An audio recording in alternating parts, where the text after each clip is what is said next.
Hey everybody. Yeah, I have to take apart my computer because my Swiftech H220 has a impeller issue. I mean, it still works, but as soon as it cycles up, it gets really loud and starts clicking, and it's just an annoyance if I'm working on video editing or stuff. I mean, it still works. It works correctly.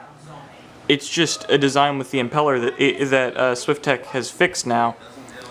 So I'm taking advantage of the option to have it replaced. They're going to cross-ship me a new one as soon as I take pictures of my radiator to show them it's undamaged.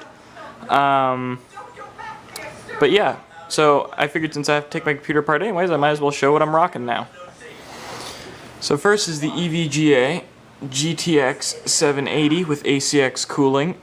This thing right here is a beast.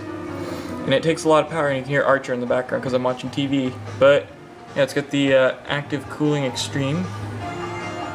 Very good card. My Corsair AX850, my 1TB drive. My SSD's side mounted over there, and there's a 1TB drive above that 1TB drive that I use for recoveries and stuff. On the other side you can see my CPU and everything. I have an i7-3770K in here because Ivy Bridge was cheap as soon as Haswell was released, and when I overclock it, it's way more powerful. So I'm liking it.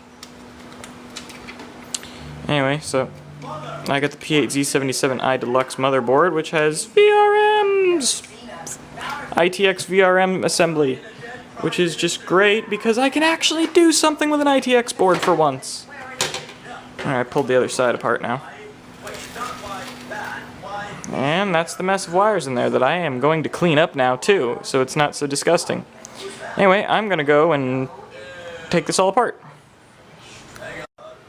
I always forget how big this card is. I mean, it's like the size of my forearm. It's a huge card. GTX 780 is a monster.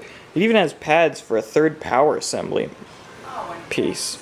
And there's the end of it. Just gonna set it down on this cardboard here. And now you can see from the other side what's going on back here. Gotta get it all the way stripped down. I hate doing this. But at least I can do the cabling up nicely this time. Well, it's a pain in the butt, but I got it out. There's my little mini ITX board with a full set of VRMs. My card. And my 16 gigs of RAM. Along with this lovely beauty thing having to be taken off, making me angry. Alright, back to work.